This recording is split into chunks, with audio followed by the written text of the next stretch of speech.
Afternoon, Frank. Hello, Professor. Uh, the cold weather doesn't seem to be slowing globalization down. No, not at all. It's taking a lot of people by surprise.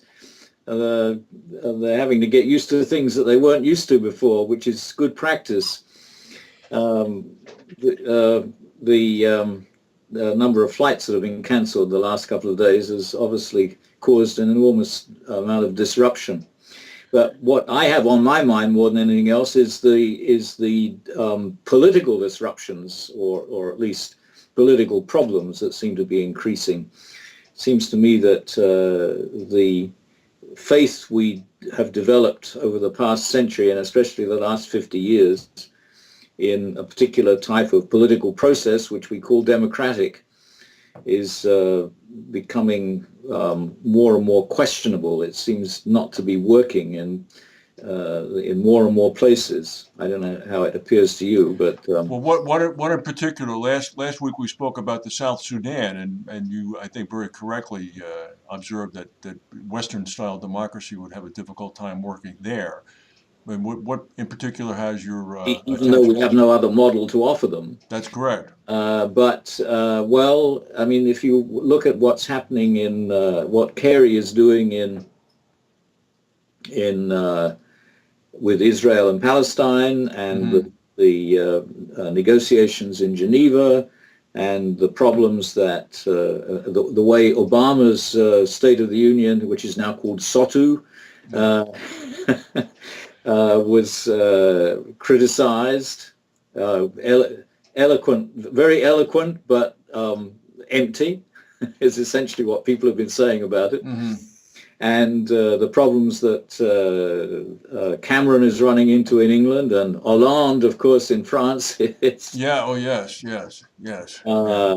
uh, well, and now Merkel, her problems are because she likes to go cross-country skiing. Yes. She's injured with She seems to be crutches. managing the Yes. political situation very Yeah. cleverly. But more and more of the East European countries seem to be running into problems with their governments. Hmm. And I think it's because our democratic system doesn't, in fact, as we think it does, cater for everybody having a say. No, I don't think it does. And I've been thinking a lot about this because when you look at the whole global menu, much as you just quickly toured us through there, it can look pretty dismal, I'll grant you. It's like nothing's working. But then if you look back at history, I mean, how successful did anything ever work? Well, I think it worked much better when fewer people actually participated in the actual decision-making process. Public opinion was Ooh, I'd be very careful about that one.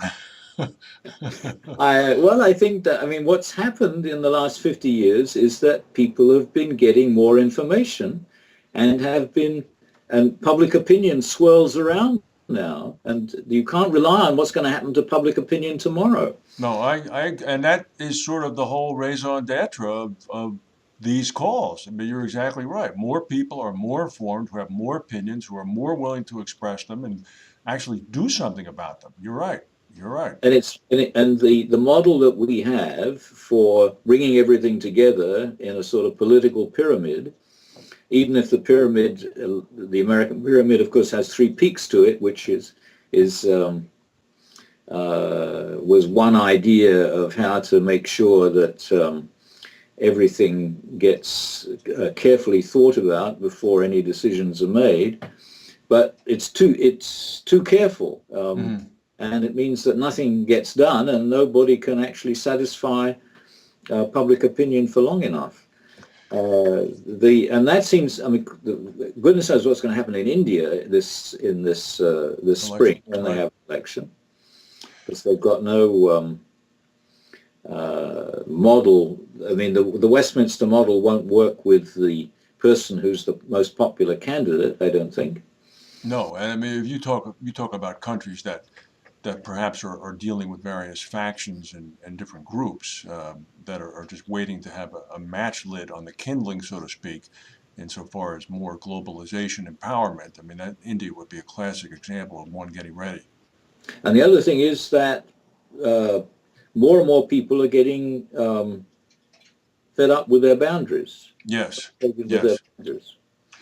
I think I've been thinking about this a lot, and I run all the way from things such as longer terms with no prospect of reelection, so people don't have to worry about catering to public opinion that much, to really almost a kind of a Jeffersonian John Locke kind of devolvement of centralized authority and letting government really exist much more on a local level and just saying you handle it.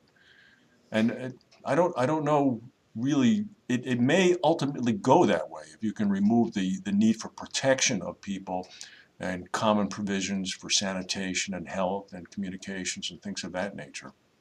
But I think longer terms will simply generate bigger demonstrations. Probably so.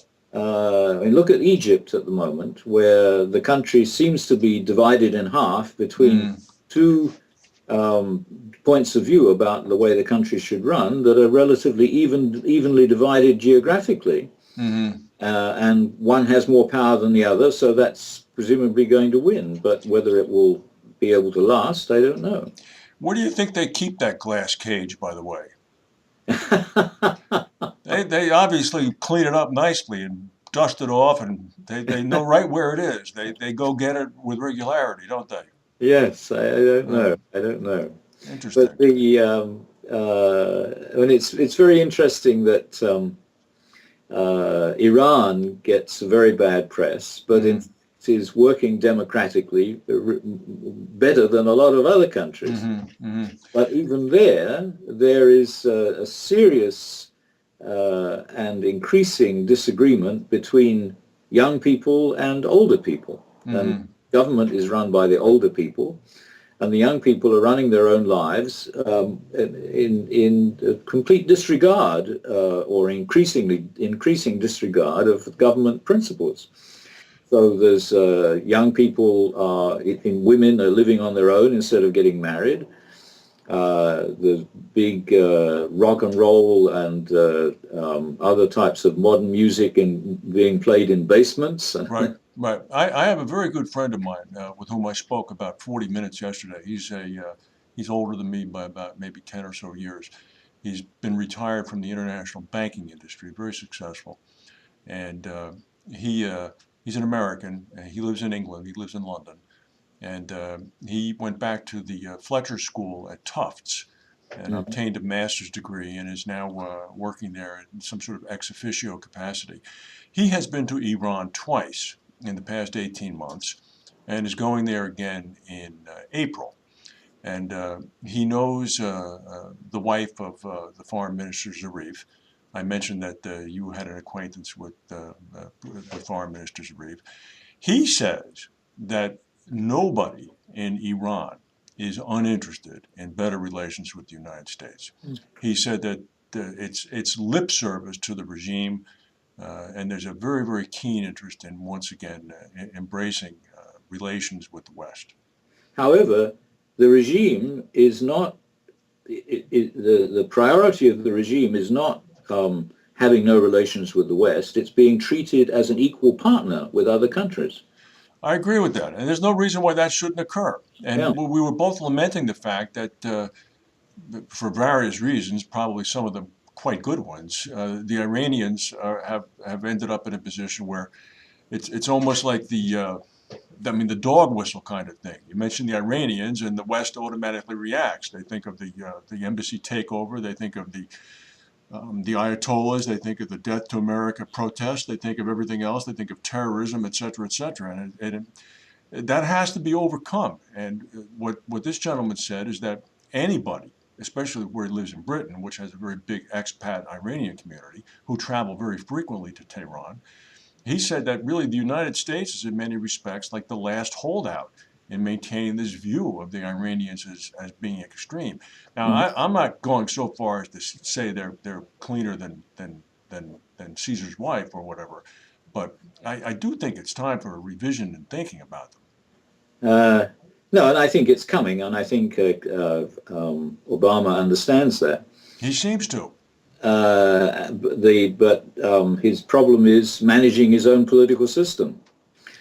If he's successful and Iran does become a partner with the United States in trying to sort out the Middle East, in particular with the Syria situation, I'm sure there are going to be some changes of boundaries because Saudi Arabia is absolutely furious, and Saudi Arabia is supporting the what's it called, the international state, no, the Islamic State of Iraq and Sham. Oh, okay. All Uh, right. I did see that. and After all, it really doesn't make the current division into boundaries made sense in terms of colonial interests, Hmm. but it doesn't make sense in terms of the local histories. But there has to be a recognition in Riyadh, even among those old men, and certainly amongst the next group. There has to be somebody there who recognizes that a lowering of tension between the West and Tehran is going to work to the benefit of everybody. I don't think they can see how it could be to their benefit. Part of the problem is the large Shia minority Right. in the oil, where most of the oil is in Saudi Arabia, Mm-hmm. and the big Shia population in the Gulf Emirates. Mm-hmm. Mm-hmm. So Saudi Arabia really stands to lose everything that it has had in terms of political strength over the last 50 years since the beginning of the oil um, uh, changes in the way the international oil industry was run in the 1950s.